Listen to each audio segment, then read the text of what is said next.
گفتگو امامت، ہدایت، امام اور ہادی کے سلسلے میں ہے۔ آج کی دنیا ہو ترقی یافتہ یا چند صدی پہلے کی وہ پسماندہ یا آئندہ آنے والی اور ترقی یافتہ دنیا، جو سلاطین دہر ہیں، جو حکومتوں کے مالک ہیں اور حکمراں ہیں، بہت معمولی ایک سرکاری عہدیدار یا سیاست مدار سے لے کر کے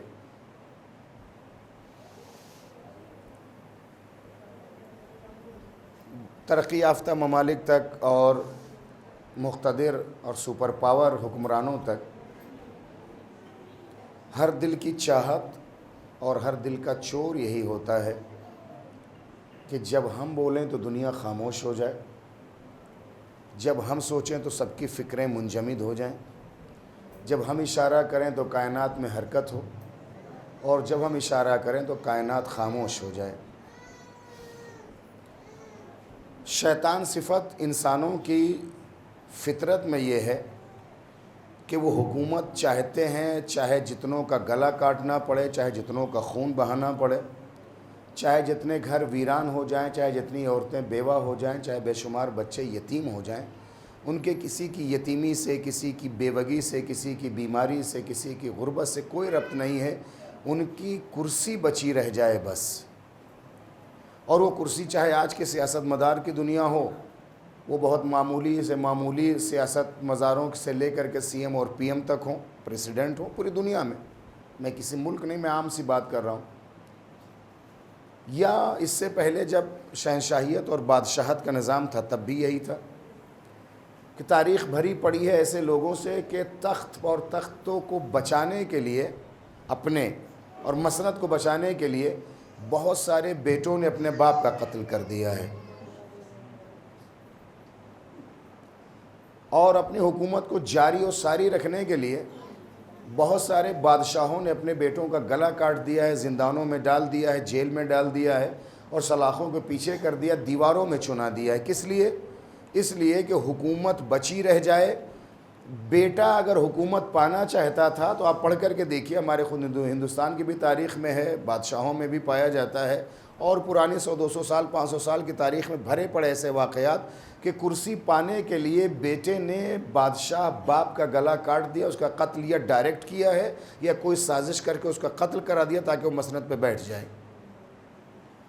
اور اگر کسی خوخار سیاست مدار اور سیاست دوست باپ نے یہ محسوس کیا ہے کہ یہ بیٹا وقت سے پہلے زیادہ ہونہاری کا ثبوت دے رہا ہے اور ہمارے خلاف چالیں چل رہا ہے، فوج و شفاع کو ہمارے خلاف مرتب کر رہا ہے اور ہمارے خلاف سازش کر رہا ہے، ہو نہ ہو یہ وقت سے پہلے یہ ہماری اس کرسی پہ بیٹھنا چاہتا ہے، تو اس حاکم باپ نے بیٹے کو کسی نہ کسی جرم کے تحت سلاخوں کے پیچھے کرا دیا ہے، یا کوئی ثبوت کو بے ثبوت بنا کے یا بے ثبوت کو با ثبوت بنا کر کے اسے سولی پہ چڑھا دیا اور گلا کاٹ دیا ہے۔ کس لیے؟ کہ یہ مسند اور یہ کرسی بچ جائے یا مل جائے۔ ملنے کے لیے بیٹے نے باپ کو قتل کیا، اور بچنے کے لیے باپ نے بیٹے کو قتل کیا۔ حکومتیں بنانی ہوں یا بچانی ہوں، باپ بیٹے کا قتل کر دیتا ہے، بیٹا باپ کا قتل کر دیتا ہے۔ جہاں حکومتیں بنانی اور بچانی ہوتی ہیں وہاں خون ہوتا ہے، بیٹا باپ کا، باپ بیٹے کا قتل کرتا ہے۔ لیکن امامت ایک ایسی چیز ہے، وہاں حکومت نہیں ہوتی ہے، وہاں دلوں پہ حکمرانی ہوتی۔ کوئی جھوٹی تاریخ بتا دے کہ کسی معصوم نے کسی معصوم کے خلاف قتل کرنا تو بہت دور کے خلاف اس کے خلاف کبھی سوچا ہو۔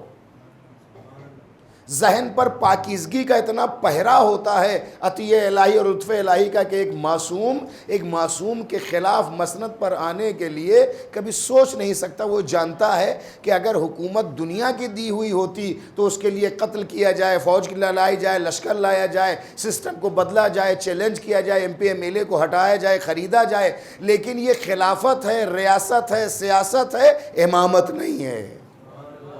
امامت میں نہ الیکشن کی ضرورت ہوتی، نہ امامت میں کسی کے سپورٹ کی ضرورت ہوتی ہے، نہ کسی کو خریدا جاتا ہے، نہ کسی کو بیچا جاتا ہے۔ خریدا اور بیچا جا کر کے حکومت وہاں بنایا جاتا ہے جن کی حکومت کی عمر اور مدت معین ہوتی ہے، لیکن وہ پروردگار جو لازوال ہے، ازلی ہے، ابدی ہے، سرمدی ہے، جب کوئی نہیں تھا تب وہ تھا، جب کوئی نہیں رہے گا تب وہ رہے گا، تو اس کی جانب سے جب ملا ہے کہ جب کچھ نہیں تھا تب تھا، جب کچھ نہیں رہے گا تب وہ رہے گا۔ تو ایسے لوگ دنیا کی چند روزہ فانی دنیا کے لیے نہ کسی کا قتل کرتے ہیں اور نہ کسی کے قتل کی سازش کرتے ہیں، اور یہ جب سیاست مدار ہوتے ہیں تو راہوں کو بچانے کے لیے راہی کا قتل کر دیتے ہیں، لیکن جب امامت ہوتی ہے تو نہ راہی قتل ہوتا ہے اور نہ راہ کو گمراہ کرتے ہیں۔ اس لیے کہ الہی نظام کے تحت پروردگار نے ایسے کو ہادی اور رہنما اور رہبر بنا کر کے بھیجا ہے جو ہر حساب سے آئیڈیل ہے، اسوہ ہے، نمونہ ہے۔ ممکن ہے بشریت اس دنیا میں آنے کے بعد پیش پروردگار یہ احتجاج کرتی کہ میرے معبود مجھے کوئی راستہ بتانے والا نہیں تھا، مجھے کوئی ہدایت دینے والا۔ آج یہی ہوتا ہے بچوں کے سلسلے میں، اگر کوئی شرارت کر بیٹھیں کہ تم نے ایسا کیوں کیا، تو بچے اپنی صفائی میں تو یہی کہتے کہ مجھے معلوم نہیں تھا، مجھے بتایا نہیں تھا، مجھے کوئی میسج نہیں ملا تھا۔ جو اپنے وہ صفائی میں جو کچھ کہہ سکتے ہوں، بچے اپنی صفائی اور جرم کی دوری کے لیے کہتے ہیں مجھے نہیں معلوم تھا، مجھے کسی نے نہیں بتایا تھا، مجھے کسی نے نہیں کہا تھا۔ یہی سوال کا جواب بشریت پیش پروردگار روز محشر یہ نہ کہے کہ میرے معبود مجھے کون بتاتا ہے کہ جنت کیا ہے، مجھے کون بتاتا جہنم کیا ہے، مجھے کون بتاتا جھوٹ بولنا حرام ہے، مجھے کون بتاتا جہنم کے شعلوں میں ہمیں جلنا ہوگا۔ اسی لیے پروردگار نے آدم کی نسل کو آنے سے پہلے آدم نبی کو بھیجا اور ہدایت پانے والے سے پہلے راہ کو بھی بتایا اور ہادی کو بھی بنایا، جو ہمارے لیے آئیڈیل اور اسوہ اور نمونہ بن کر کے آیا ہے، جس کی پہلی فرد کا نام آدم نبوت کا، اس کے آخری سلسلے کے فرد کا نام پیغمبر عربی، اور جیسے نبوت کا سلسلہ ختم ہوا بلا فاصلہ سلسلہ شروع ہو جاتا ہے امامت کا۔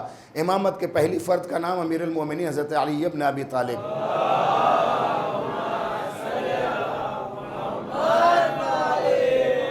اور اسی سلسلے پاک کی آخری کڑی جو اوصار عصمت ہے، آبرو عصمت ہے، خزانہ الہیہ کا قیمتی ترین نگینہ ہے، اور اس کا وہ موتی ہے جس کی کوئی قیمت نہیں لگا سکتا سوائے پروردگار کے، جو اس کی عظمت کو لوگوں کے سامنے بیان کرے، وہ یوسف زہرا منتقم خون حسین، حامل علم و علم احمد مختار، ہم سب کی آس اور ہم سب کی پیاس یعنی یوسف زہرا ہے۔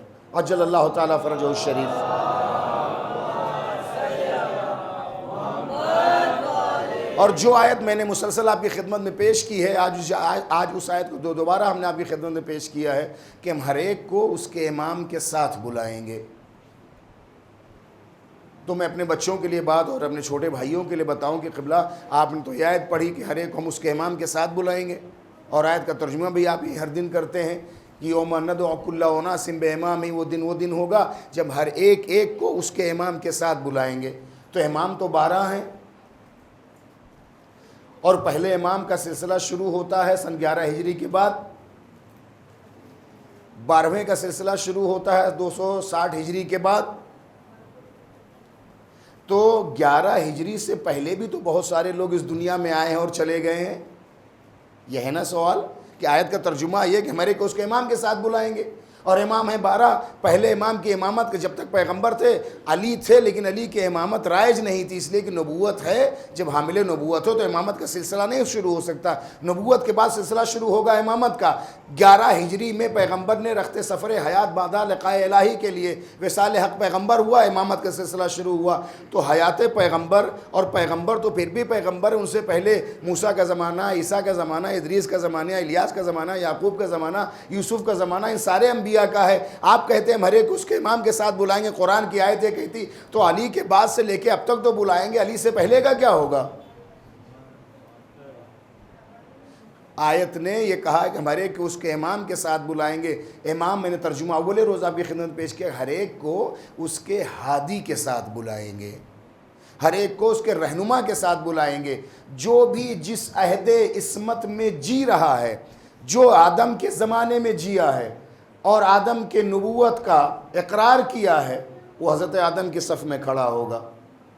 جو جناب شیس کے عہد نبوت میں جیا ہے اور ان کی نبوت کا اس نے اقرار کیا ہے، وہ ان کے صف میں کھڑا ہوگا۔ اسی طرح کے سلسلہ آتے آتے حضرت موسیٰ اور موسیٰ کے پاس حضرت عیسیٰ کا، جو حضرت عیسیٰ کے زمانے میں جیے، جو سچے عیسائی ہیں، جنہوں نے عیسیٰ کو ویسے ہی مانا جیسا خدا نے بھیجا تھا، جنہوں نے عیسیٰ کو ویسے ہی نبی مانا جیسا پروردگار نے کہا تھا، جنہوں نے پروردگار کے اس نبی کو ویسے ہی نبی مانا جیسا اللہ نے چاہا تھا۔ بھیجے ہوئے عیسیٰ کو پروردگار نے معصوم بھیجا تھا۔ اگر وہ عیسائی عیسیٰ کو معصوم مانتے تو سچے عیسائی، اگر وہ عیسیٰ کو کلمہ گو کے علاوہ نہیں گہوارے میں گفتگو کرنے والا نبی جانتے ہیں تو سچے عیسائی، اور اگر عیسیٰ کو سولی پہ جانے والا نہیں چوتھے آسمان پہ جانے والا مانتے ہیں تو سچے عیسائی۔ تو جو اس عہد میں جیے ہیں وہ جناب عیسیٰ کے ساتھ پیش کیے جائیں گے۔ اب آیا پیغمبر کا زمانہ۔ اب اگر پیغمبر کے زمانے میں جتنے لوگ جیے ہیں، جنہوں نے زندگی گزاری ہے پوری دنیا میں، اور پیغمبر کی نبوت کا علم ان تک پہنچا ہے، پیغمبر کو نبی ویسے ہی مانا جیسا کہ پروردگار نے کہا ہے، جیسا پروردگار نے کہا ویسے ہی نبی مانا ہے، تو پیغمبر کی صف میں اور پیغمبر کی امت میں آئیں گے۔ اور اگر ویسا نبی مان لیا ہے کہ جس کے سینے کو اوپن ہارٹ سرجری کی گئی ہے، اگر سینے کا کھلا ہوا آپریشن کیا گیا ہے، تو پیغمبر کا ایسی امت سے کوئی رابطہ نہیں ہے۔ اگر پیغمبر نے اپنے محمد کو معصوم بنا کر کے بھیجا ہے اور پیغمبر کو معصوم مانتے ہیں تو پیغمبر کے صف میں کھڑے ہوں گے، اور اگر پیغمبر کو جہل و نسیان و ہذیان کا مالک بنائیں گے تو کبھی محمد کے صف میں کھڑے نہیں ہوں گے۔ اگر پیغمبر کو پیغمبر ہی مانا ہے، سچا نبی مانا ہے، اور یہ بھی جانا کہ سچا ہے، کبھی جھوٹ نہیں بول سکتا ہے، تو پیغمبر کے صف میں کھڑے ہو جائیں گے۔ اب آئیے امیر کائنات کی زندگی میں، با علی در بدر بودن شرط نیست، با علی در بدر بودن شرط نیست، اے برادر نہروان در پیش است۔ علی کے ساتھ جنہوں نے بدر میں جنگ کی ہے، صرف علی کے ساتھ بدر میں جنگ کرنا بدر میں کمال نہیں ہے۔ اس ذہن میں یہ رکھنا ہوگا کہ بدر سے لے کر کے اگر علی کے ساتھ صفین تک بھی رہے ہیں، لیکن اگر نہروان میں جدا ہو گئے ہیں تو علی کے صف میں کھڑے نہیں ہوں گے۔ با علی در بدر بودن شرط نیست، اے برادر نہروان در پیش است۔ بدر سے لے کر کے صفین تک بھی اگر علی کے ساتھ ساتھ تلوار چلائی ہے، لیکن اگر نہروان میں جدا ہو گئے ہیں تو علی کا ان سے کوئی رابطہ نہیں ہے۔ جو نہروان میں 10 بچے تھے، اس میں شمر بھی تھا، عمر سعد بھی تھا، ابن ملجم بھی تھا۔ تو اگر یہ کہتے ہیں کہ میں صفین میں علی کے ساتھ تھا، اس سے پہلے جنگوں میں علی کے ساتھ تھا، ہم ماضی نہیں، اگر ماضی دیکھیں تو بہت سارے لوگ در دولت رسول پہ آنے کی ہمت نہیں کر سکتے۔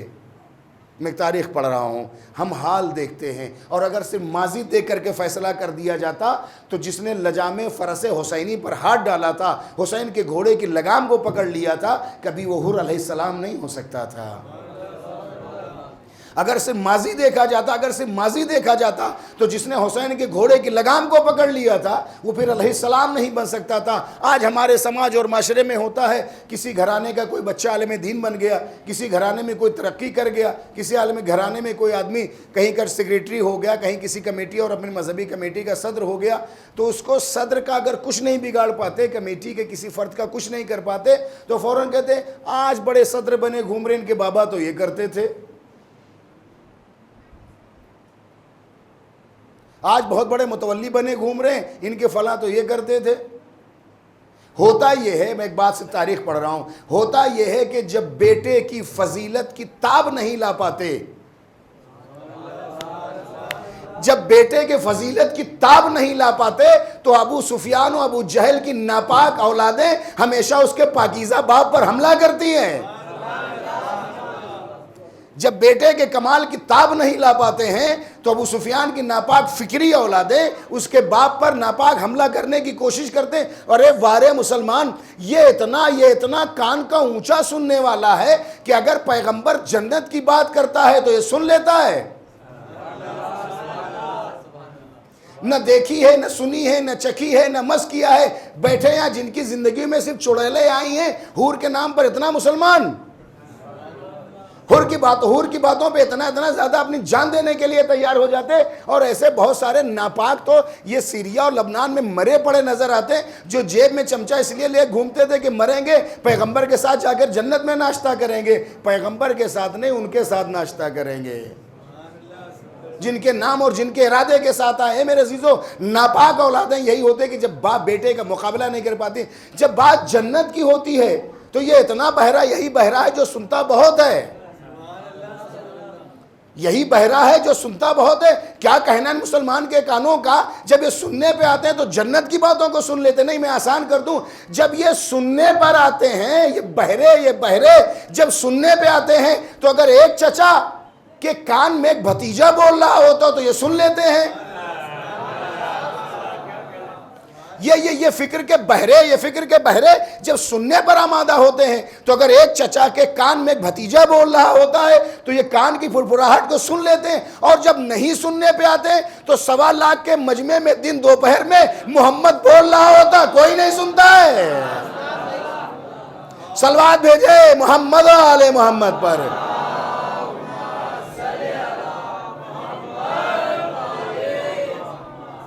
آدم سے لے کر کے ختم تک جو جس عہد عصمت میں جیا ہے اور جیسا اللہ نے بنا کے بھیجا ویسے ہی مانا ہے تو روز محشر وہ اس کے صف اور لائن میں کھڑا کر دیا جائے گا.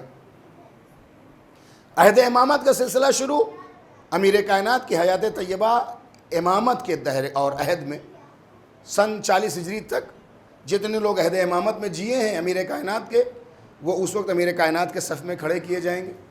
اسی طرح سے حسن مجتبیٰ یہاں تک آتے آتے سرکار حجت. اگر آپ تاریخ اٹھا کر کے دیکھیے گا تو آدم سے لے کر کے حسن عسکری علیہ السلام تک، نہیں اور بڑھا دوں،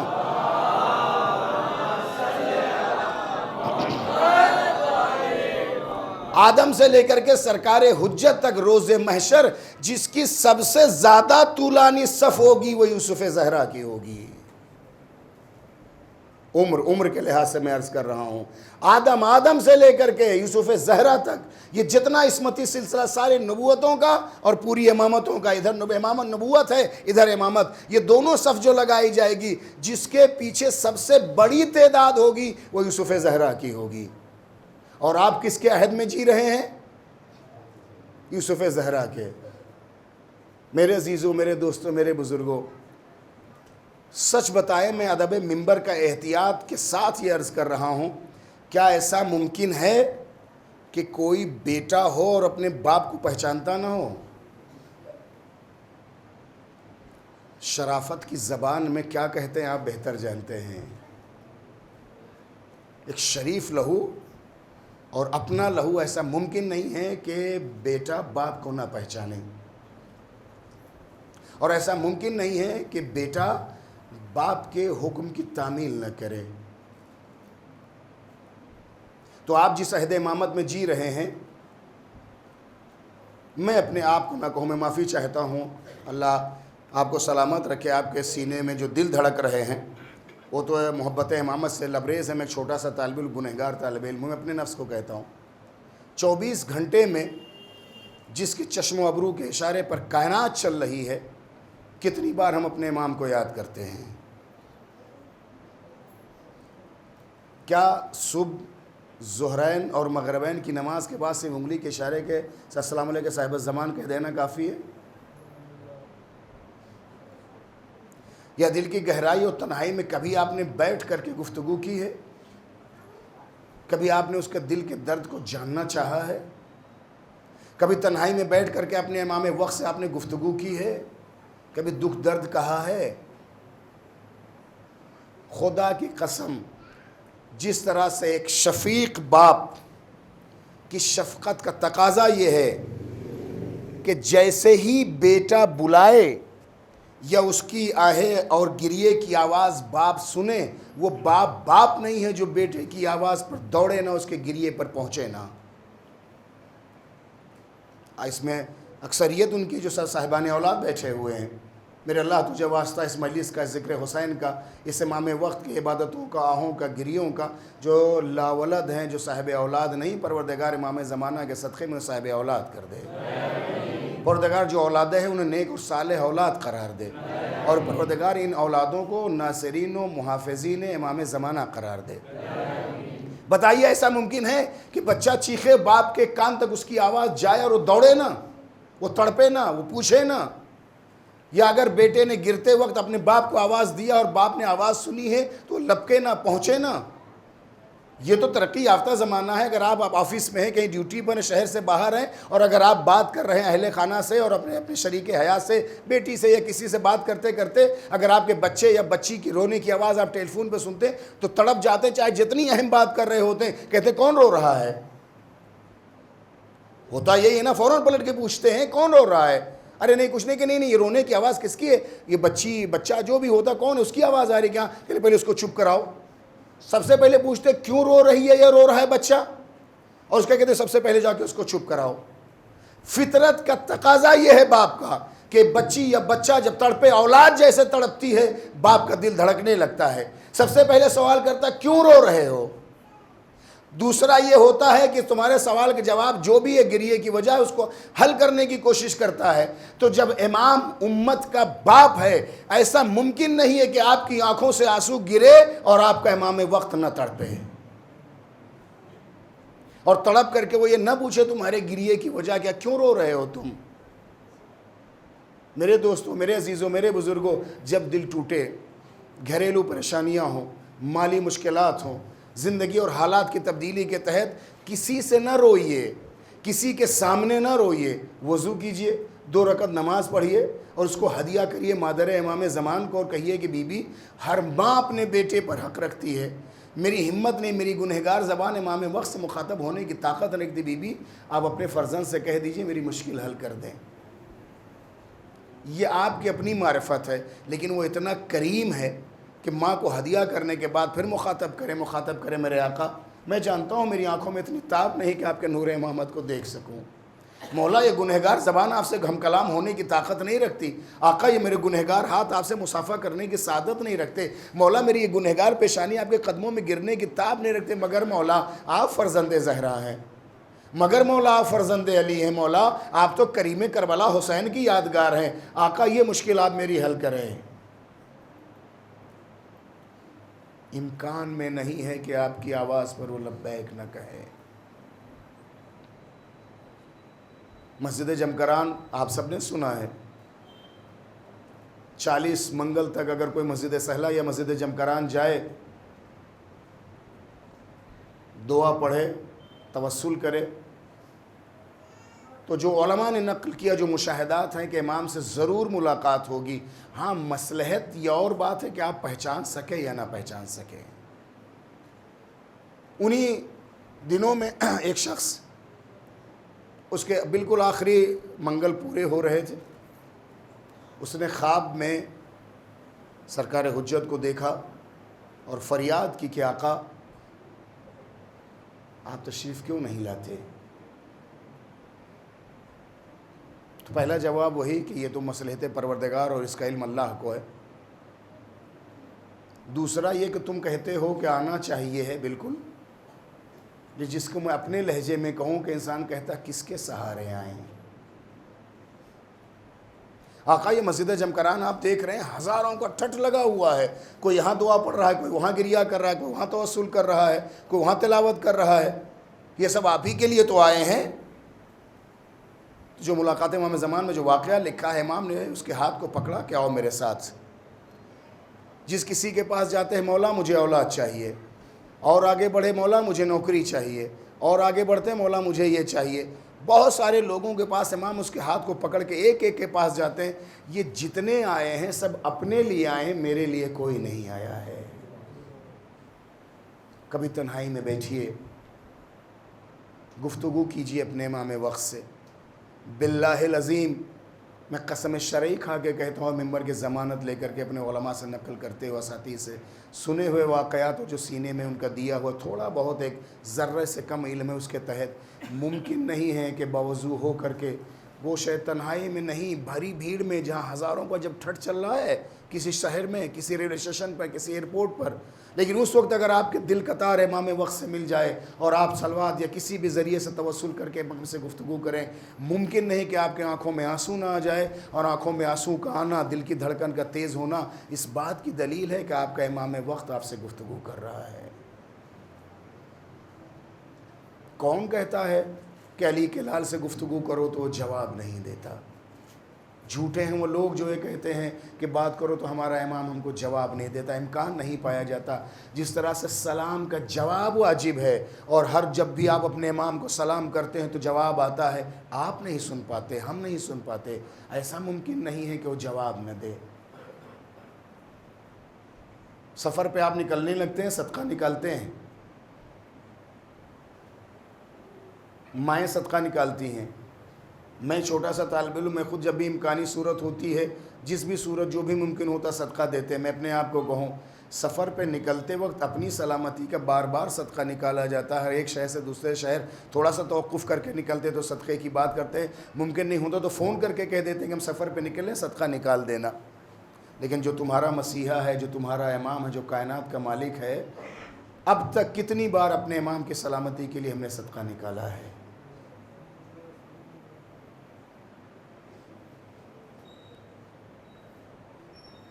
یہ تو ابھی ایام ازاں ہیں، 40 کے بعد 10 اور 8 18 دن کے بعد جیسے خوشیوں کی تاریخیں لگ جائیں گی۔ اللہ خوشیاں آپ کو مبارک کرے۔ جن جن گھروں میں ہے پروردگار جہاں ازدواجی اور شادی کی مشکلات، اللہ ان مشکلات کو برطرف کرے تاکہ بچے اور بچیوں کی شادی میں آسانیاں پیدا ہوں۔ تاریخیں تو ابھی سے رکھ دی گئی ہوں گی، یہ 9 کے بعد اور 9 کو رکھی جائیں گی، اور جب تاریخ ہو جائے گی تو آپ کارڈ پرنٹ کرائیں گے، دعوت نامہ لکھیں گے، گھر کی بڑی بوڑھی عورتیں اور بزرگوں کو بلا کے بار بار، خاص طور سے خواتین کو نام پڑھ پڑھ کے سنایا جاتا ہے۔ مائیں اور ہمارے گھر کی ضعیف نانیاں اور دادیاں کہتی ہیں کہ ذرا ایک بار بیٹا ہم کو لسٹ پڑھ کے سنا دو۔ اچھا دیکھو تم نے اس کا نام نہیں لکھا، جی ننا جی اماں لکھ دیا۔ پھر آدھا دن بیت گئے، ارے بیٹا ہم سوچ رہے تھے تم دیکھو فلاں کا نام بھول گئے تو فلاں خالہ، فلاں پھوپھی اور فلاں چچا کا نام تم نے لسٹ میں نہیں لکھا جن کے نام کارڈ جانا ہے۔ کئی دن تک صرف یہ سوچا جاتا ہے کہ کسی رشتہ دار کا نام چھوٹنے نہ پائے، اور جب لسٹ مکمل ہو جاتی ہے، کارڈ آ جاتا ہے ایک ایک کر کے، پھر بھی لسٹ کو کارڈ کو ملایا جاتا ہے کہ کہیں کوئی چھوٹ تو نہیں گیا ہے۔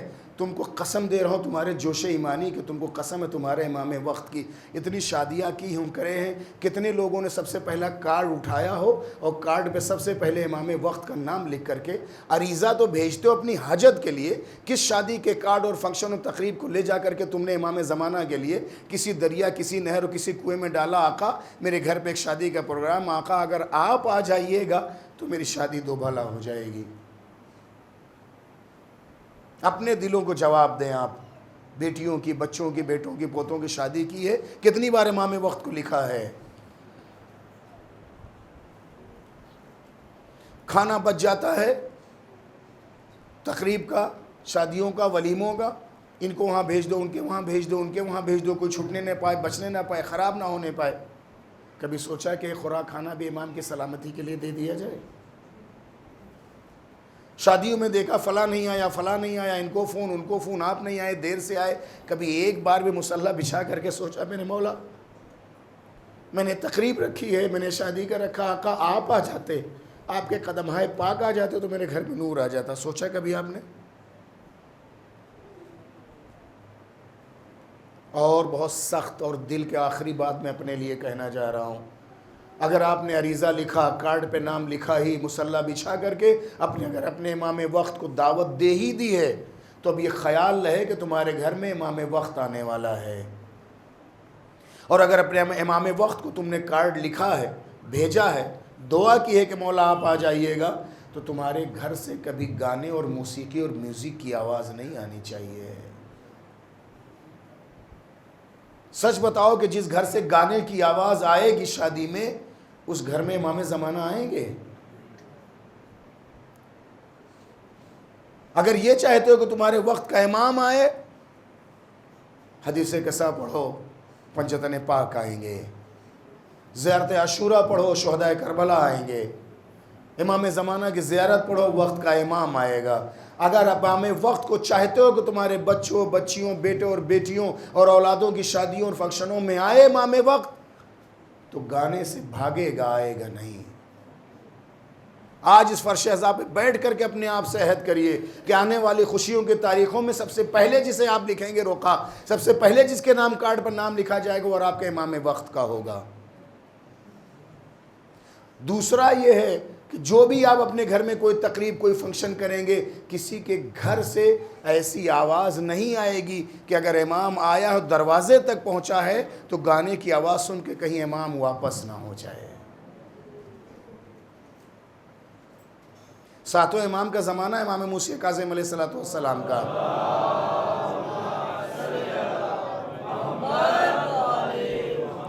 امام گزر رہے ہیں ایک محلے سے، ایک گھر سے موسیقی اور میوزک کی آواز آئی، تیز آواز باہر گونج رہی تھی۔ امام رکے، ایک کنیز کھڑی ہوئی تھی۔ امام نے صرف ایک سوال کیا، یہ گھر کسی غلام کا ہے یا آقا کا ہے؟ اس نے کہا کہ فرزند رسول، یہ غلام کا گھر نہیں ہے، بشر کا گھر ہے، جو اس وقت بہت مشہور مالدار تھا اور اہل بیت کے محبوں میں سے تھا۔ جس طرح سے ہم لوگ بھی ہیں، محبت کا دعویٰ کرتے لیکن عمل اللہ جانے کیسا ہے، بس اللہ کرے ایسے جس طرح امام وقت چاہے لے۔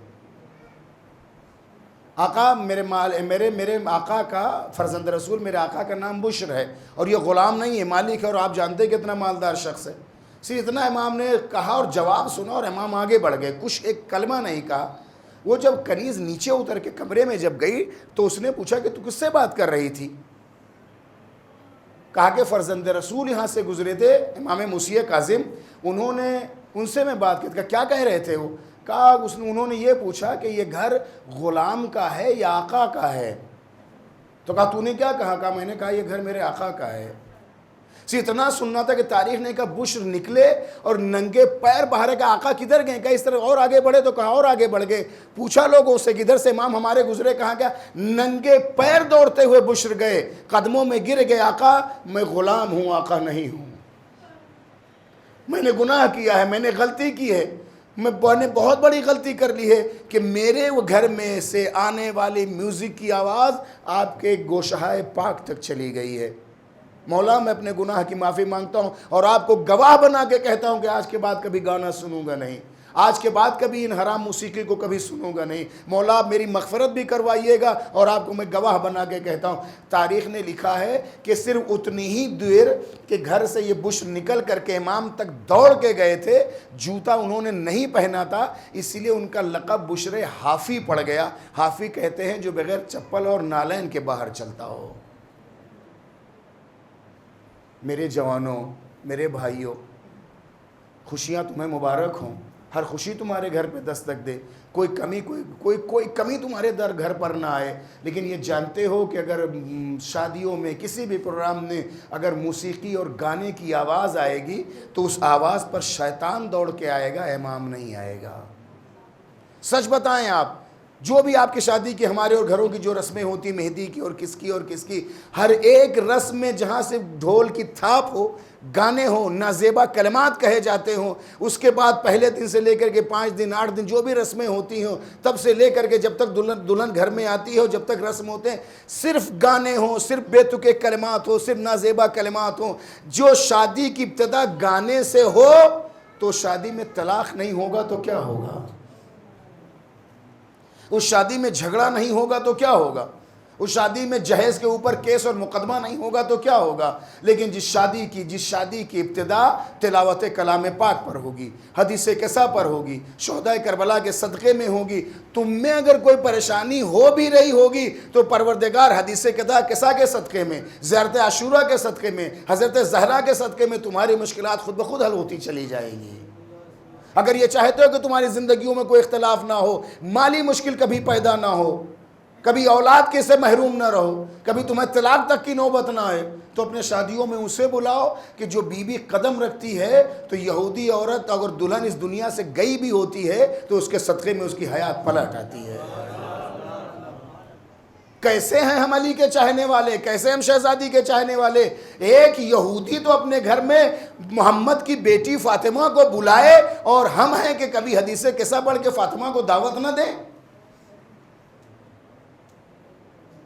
آپ جس شہر میں رہیں اس کے MP اور MLA اگر آپ کے کسی فنکشن میں آ جائے، اتنی سیلفیاں لیں گے، اتنی تصویریں لیں گے اور اتنے بڑے بڑے فریم میں کرا کر کے لے کر کے آپ سوشل میڈیا پہ فوراً اسے فارورڈ کریں گے۔ ایک معمولی سا ایک بدھائک اگر آپ کے وہاں آ گیا ہے تو برسوں تک وہ تصویریں سنبھال کر کے رکھتے ہیں، اس لیے کہ لوگ یہ جان جائیں کہ MP ہمارے گھر آیا تھا، MLA ہمارے گھر آیا تھا، سیلفیوں اور تصویروں کے ساتھ۔ کبھی دل کی ٹھنڈک سے سوچئے، اگر حدیث قصہ پڑھ کر کے، زیارت عاشورہ پڑھ کر کے، زیارت امام زمانہ پڑھ کر کے امام وقت کو بلایا ہے، ہو سکتا ہے یہ نگاہیں دیکھ نہ پائیں، لیکن قبر میں جانے سے لے کر کے محشر تک ہر قدم پر وہ آنے والا کہے گا جب تمہیں دنیا میں ضرورت تو تم نے ہمیں بلایا تھا، آج یہاں ضرورت نہ بھی بلاؤں میں تمہارے لیے آیا ہوں۔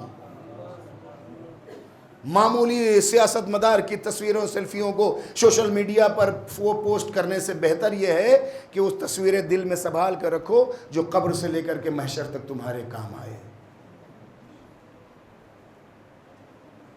کسی نے بڑا اچھا جملہ میرے دوستوں میں ایک نے کہا کہ لیں گے مبین، فرشتے اور شیطان دونوں ایک وقت بہت کھلکھلا کے ہنستے ہیں۔ میں نے کہا کب؟ کہ لیں گے تم نے کبھی غور کیا، اتنا تم سفر کرتے ہو مختلف ملکوں کا، خود انسان میں جاتے ہو، دیگر ملکوں میں جاتے ہو، خود اپنے ملک کی ہم لوگ بات کریں کہ شادیوں میں کیا کچھ دھمال ہوتا پوری رات، اتنے گانے، اتنے بجانے، اتنی موسیقیاں اور جانے کیا کیا، جو ابھی پوری رات تک صرف گانا بجانا ہو رہا تھا، لیکن جب اسی بیٹی کو رخصت کرنے لگتے ہیں تو کہتے ہیں قرآن کے سائے میں رخصت کرو۔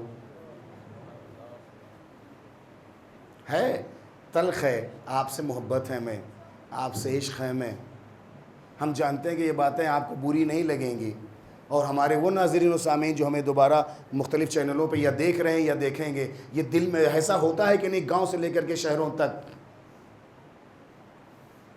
ایک ذرہ برابر پردے کا خیال نہیں کیا جاتا، ساری زیبائی ساری آرائش کی جاتی، نامحرموں کے نکاح پڑھنے کا خطرہ رہتا ہے، لیکن جیسے عالم دین کو بلایا جاتا ہے کہ اندر آ کے نکاح کی اجازت لے لیجئے، خواتین پہ خواتین گرنے لگتی، مولانا آ رہے ہیں، مولانا آ رہے ہیں، مولانا آ رہے ہیں۔ پردہ مولانا سے ہے یا اللہ کے لیے ہے؟ وہ تو جو بھی بیچارہ عالم دین ہوگا وہ خود اتنی نگاہیں جھکا کے جاتا ہے کہ اسے ڈر رہتا ہے خود کہیں نہ گر پڑے اپنے پیروں سے الجھ کر کے۔ سارا جس کی نگاہ میں پاکیزگی ہے پردہ اسے کیا جاتا ہے، جو نگاہیں خیانت کار ہوتی ہیں ان سے کوئی حجاب نہیں ہوتا ہے۔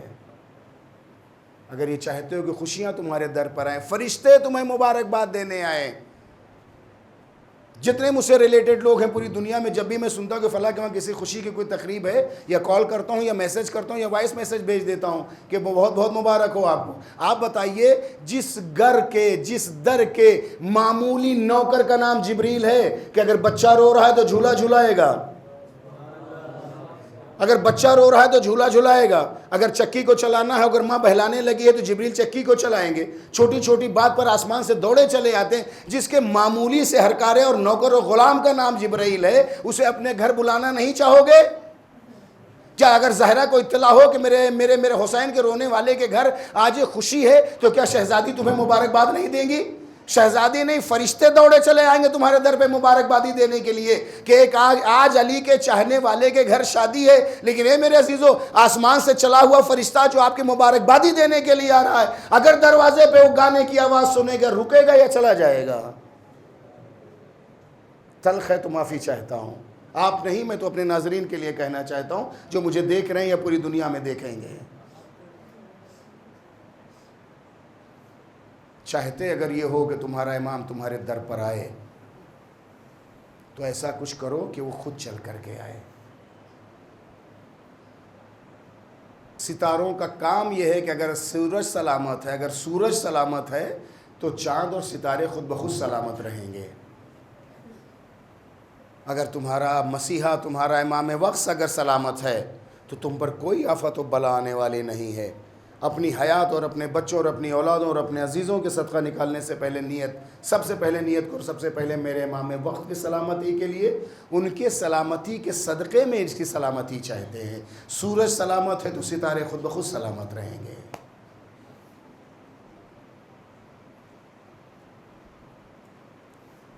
قابل مبارکباد ہیں وہ خاندان، وہ بستیاں، وہ علاقے جو اپنی شادیوں میں اپنی سب سے بڑی خوشی میں اپنی بیٹی یا بیٹے کے سہرے کے وقت مجلس حسین برپا کرتے ہیں۔ وہ گھرانے جانتے ہیں کہ اس بہانے سے شہزادی کو بلانے کا اس سے اچھا کوئی بہانہ نہیں ہے۔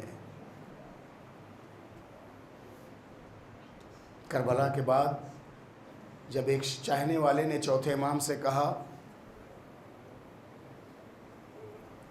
مولا میرے بیٹے کی شادی ہے، آپ تشریف لائیے، تو امام نے کہا تھا تمہیں پیشگی مبارکباد دیتے ہیں، لیکن بھیا کربلا کے بعد ہم نے عام شادیوں میں شرکت سے اپنے آپ کو دور کر لیا ہے۔ مولا اگر آپ نہیں آئیے گا تو ہماری خوشی کس نام کی؟ مولا آپ آ جائیے تو ہماری خوشی دو بالا ہو جائے گی۔ سنا آپ سب نے ہے نا، تو امام نے جملہ کہا تھا، کہا اگر تم ہمیں بلانا چاہتے ہو تو میرے باپ حسین کی مجلس منعقد کرو۔ آقا آپ کا حکم سر آنکھوں پر، میرے آقا میرے مولا جیسا آپ کا حکم۔ مجلس منعقد کی گئی، علماء نے لکھا ہے امام نے اس میں شرکت کی، لیکن کلیجہ پھٹ جاتا ہے جب یہ واقعہ اور آگے بڑھ کر کے دیکھتے ہیں کہ جب امام کو بلایا گیا تو امام فرش عزا کے آگے آ کر کے نہیں بیٹھے۔ تاریخ نے لکھا ہے مجلس کی بالکل انتہا میں لفظ دہرانا نہیں چاہتا ہوں، وہاں بیٹھ گئے جہاں سے مجلس کے پہلا اور نہیں آخری آدمی بیٹھا رہتا ہے۔ ادب ممبر کے تحت میں احتیاط سے ہمیشہ جملہ استعمال کرتا ہوں، بہت ہاتھوں کو جوڑا، آقا آپ آگے چل کر کے بیٹھیے، صاحب عزا ہیں آپ، مالک عزا ہیں آپ۔ کہا نہیں، یہ جگہ عزاداروں کے آنے کی ہے، یہاں میرے باپ کے عزادار آئے ہیں۔ اے میرے عزیزوں، اے میرے دوستوں، اے میری ماں بہنوں، اگر چاہتے ہو کہ سید سجاد تمہاری خوشی میں آئے تو اپنی خوشیوں سے پہلے امام کی مجلس برپا کرو۔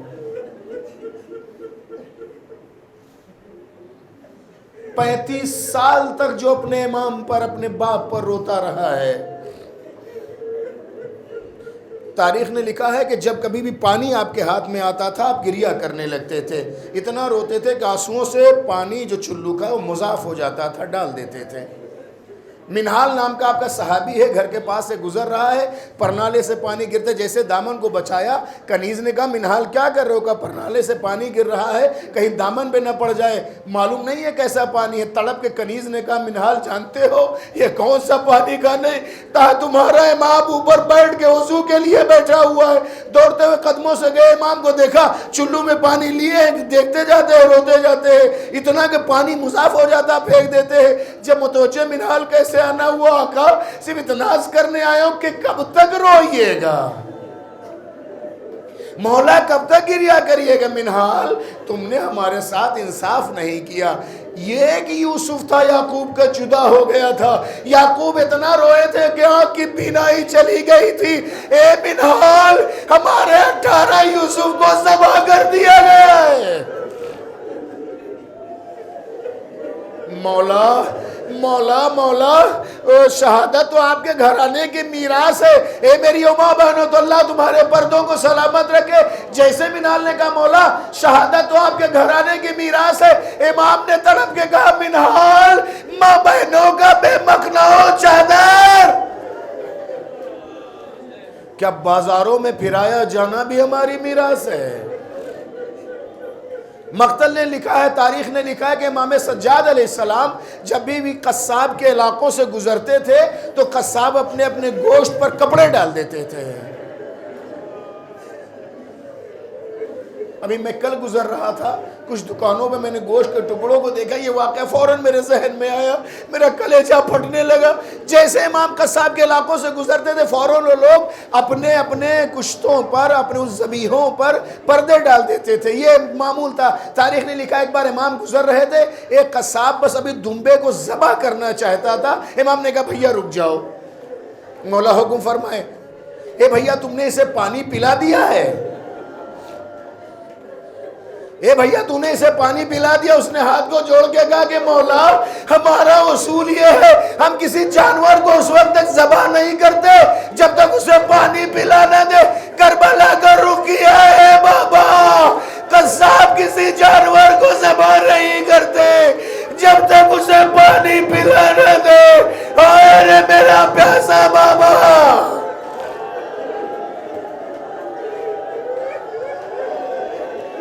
اور آوازوں کو بلند کرو، زہرا آئی ہے تمہارے آنسوؤں کو لینے کے لیے، اتنا گریہ کرو کہ زینب کبریٰ کے دل کا مرہم ہو جائے، اتنا گریہ کرو، اتنا گریہ کرو۔ ایک واقعہ آپ کی زحمت تمام، اللہ نہ کرے کہ تم کبھی اسیر ہو، اللہ نہ کرے کہ جس شہر میں تم عزت دار ہو کبھی تمہیں رسوا کیا جائے۔ شریف اپنی رسوائی سے پہلے اپنی موت کی بھیک مانگتا اللہ سے، میرے اللہ یہ دن دیکھنے سے پہلے کاش مجھے موت آ جاتی۔ کوفے کا شہر ہے، ساری خواتین نے ایک عورت سے کہا کہ چلو اوپر بالائے خانہ پہ جا کر کے ایک اسیروں کا قافلہ آنے والا اس کا تماشا دیکھیں گے۔ اس بی بی نے کہا نہیں، میری شہزادی نے کہا تھا کبھی اسیروں کا تماشا نہ دیکھنا۔ جب بہت اصرار کیا تو کہا کہ میں اوپر نہیں جاؤں گی، میں اپنے دروازے سے کھڑے ہو کے دیکھوں اسیر ہیں کون۔ وہ بی بی کہتی کہ پہلے میں نے دف بجانے والوں کو دیکھا جو دف بجاتے ہوئے گزر کے کہتے آؤ علی کی بیٹیوں اور رسول کے نواسیوں کا تماشا دیکھو۔ شیری کہتی میرے کانوں کو یقین نہیں آیا، ارے میرا غازی عباس زندہ رہ جائے، میرے مولا کی بیٹیاں کوفے میں نہیں آ سکتی۔ شیری کہتی نیزوں پہ سجے ہوئے ہم نے سر کو دیکھا، چہرے اتنے گرد آلود تھے کہ میں پہچان نہ سکی کہ کون ہے۔ اس کے بعد برداشت کرو گے؟ مقتل یہ کہتا ہے کہ شیری کہتی کہ میں نے ایک 25 سال کے جوان کو دیکھا جو بوڑھا ہو چکا تھا۔ ایسا گریہ کرو کہ سید سجاد تمہارے لیے دعا کرے۔ میں نے ایک 25 سال کے بوڑھے کو دیکھا۔ اے جوانوں، 25 سال میں کوئی بوڑھا نہیں ہوتا جس کے سر کے بال سفید ہو جائے۔ شیری کہتی میں نے دیکھا جس کے ہاتھوں میں ہتھکڑیاں تھی،